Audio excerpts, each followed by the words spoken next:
Boleh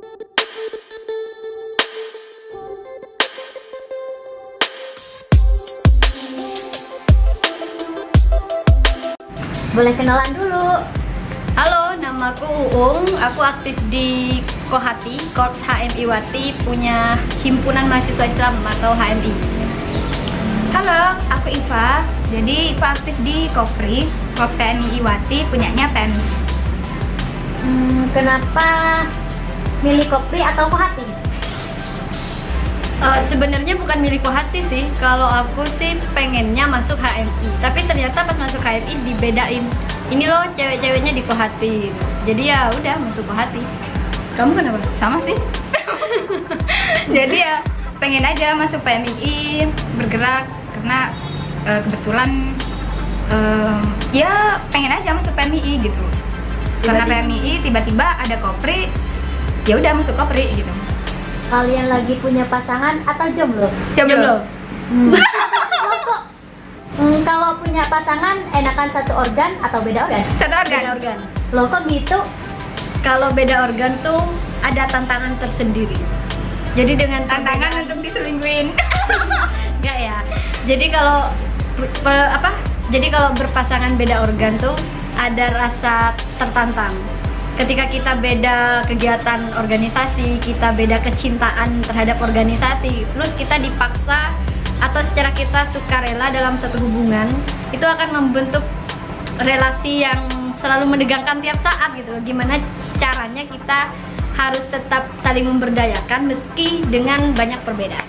Terus kalau satu organ gimana? Kalau satu organ malah lebih bagus sih, karena kita satu kegiatan, satu manajemen, satu pemikiran. Ya enggak sih, beda pemikiran, cuma kalau pas kegiatan ditemani terus gitu sih. Lebih chemistry-nya dapat banget gitu. Jadi kalau misalkan dia selingkuh tuh enggak, kita ketahuannya banyak gitu kalau satu organisasi. Sekaligus modus alasan ketemu terus. Iya, bener-bener.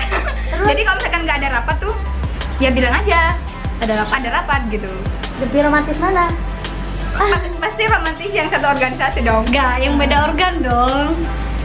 Terus kira-kira HMI-wan atau sahabat bakal jadi suami idaman nggak sih? Belum tentu. Enggak. Alasannya? Kamu dulu deh. Oke. Jadi kalau mau bilang mereka pasangan idaman sih tergantung tiap orang, kan individunya beda. Mau dia PMI, mau dia UGM, ya apa PMI, HMI atau PKI sekalipun. Kalau dia bersikap nggak bagus terhadap relasi pasangan suami istri misalkan, bagiku nggak idaman banget, nggak dilihat dari organisasinya gitu. Kalau kamu? Kalau aku pertama karena sering punya masa lalu yang pahit ya untuk anak organisasi. Enggak sih, kalau aku sih alasannya karena bukan persoalan dia sahabat atau HMI-wan ya, tapi persoalan pola pikirnya. Dia open mind atau enggak. Karena kalau sudah aktivis perempuan tuh, atau kita pernah terjun dalam dunia mahasiswa, kita tahu lingkungan kita tuh sebenarnya membebaskan. Kita sudah terbiasa bebas gitu loh. Bebas banyak kegiatan. Bebas dalam artian mengasah perkembangan diri ya. Tiba-tiba ketika kita punya pasangan, kita dikekang sana sini. Buat aku itu adalah pola hubungan yang tidak sehat. Karena hubungan yang sehat itu adalah hubungan yang bisa saling memberdayakan, ya kan? Iya, bener banget ya. Gitu penanya. Terus tanggapan kalian terkait dengan nikahi Kohatimu sempurnalah HMI-mu, atau nikahi Koprimu sempurnalah PMI-mu. PMI-mu.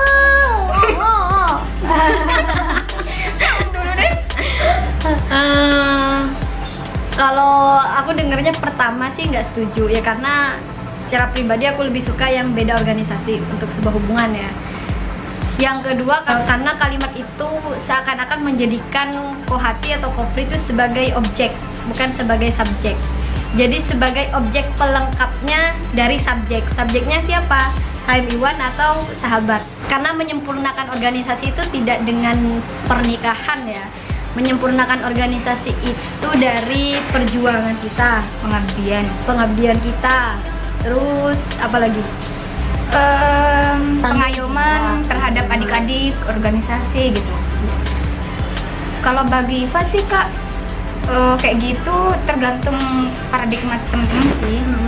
Cuman karena aku paling kekeh sama satu organisasi nih sih. Jadi kalau misalkan anggapan nikahilah koprimu, sempurnalah PMI-mu, kayak semacam PMI itu agama gitu ya. Jadi proses untuk keagamaan kita agar lebih sempurna yaitu dengan menikah.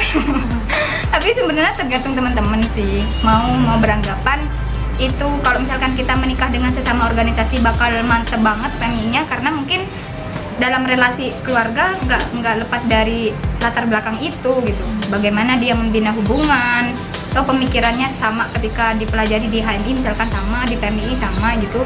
Jadi gimana caranya relasinya aja sih gitu.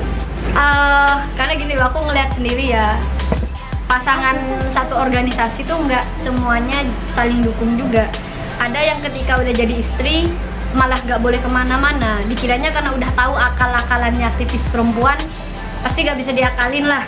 Bener-bener. Jadi di rumah aja aku udah pernah pengalaman kegiatan itu nggak ada efeknya. Padahal kan efek itu kan tergantung siapa yang berproses. Ada yang beda organ, seniorku, suaminya itu sahabat PMI, terus istrinya itu kohati. Waktu istrinya ngisi materi di perkaderan HMI, itu bawa sama dia membawa keluarganya juga. Jadi ketika dia ngisi materi, anaknya yang masih minum ASI itu dijaga sama bapaknya, padahal bapaknya itu PMI.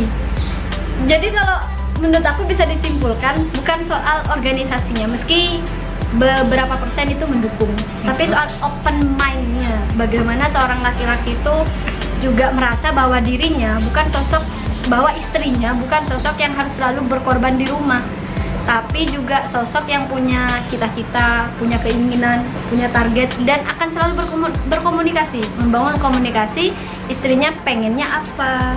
Gitu. Kalau aku sih beda lagi nih Kak. Bagi aku ada sih teman-teman yang aku nyontohin, adik-adik, bukan senior sih, adik-adik.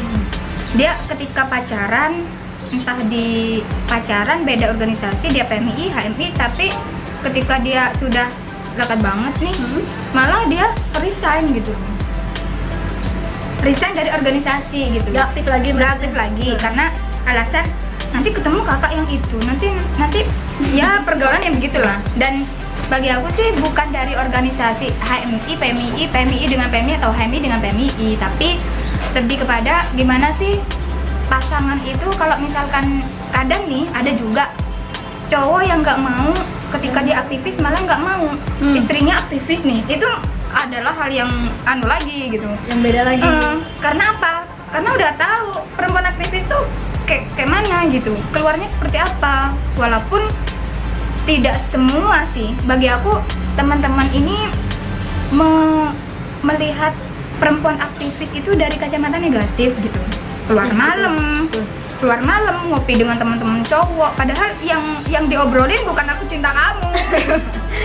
Tapi pengembangan diri, berbicara tentang diskusi, kita jadi tahu, oh laki-laki yang seperti ini bagaimana, oh ternyata social skill juga diasah gitu kan. Betul. Tapi banyak sih perempuan yang ketika sudah menikah juga menutup diri untuk ya udahlah, yang penting udah seperti itu gitu, udah nikah gitu.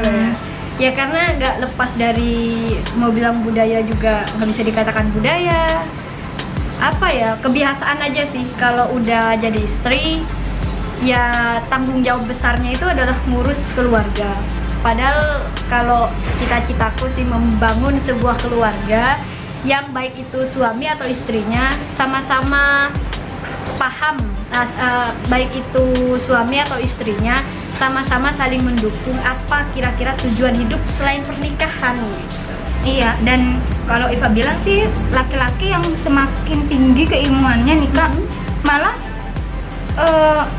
relasi keluarga itu dia memberikan kebebasan dalam artian yang mungkin teman-teman juga pahami gitu ya. Yang baik ya, mendiskusikan sesuatu hal kecil tanpa paksaan gitu. Oke, kalau misalkan kita perempuan memilih untuk berkarir ya silahkan gitu. Kalau misalkan laki-laki nggak setuju ya didiskusikan lagi tanpa ada kata paksaan gitu kan. Karena nggak semua perempuan pengen keluar rumah. Iya, ya. bener. Kalau bagi kita sih udah biasa gitu ya. Dan kadang-kadang orang-orang menilai hal itu negatif gitu. Ngapain pacaran sama dia, wong dia suka keluar terus gitu loh. Seolah-olah kita sesuatu yang penyakitnya malam hari gitu. Intinya itu ya, kalau nikah istri tuh harus tetap diberi kebebasan, ditanyain kamu tuh pengennya apa, maunya apa, target hidupnya kemana. Demokrasi terus tetap berjalan dong dalam keluarga gitu. Hidup ya. demokrasi. Merdeka harus dong sebagai istri. Mau dikatakan, oh ini istri durhaka nih, durhaka yang mana dulu? Kalian mau nikah nggak sih ngomongin ini? Ya mau lah, cuma pasangannya aja belum.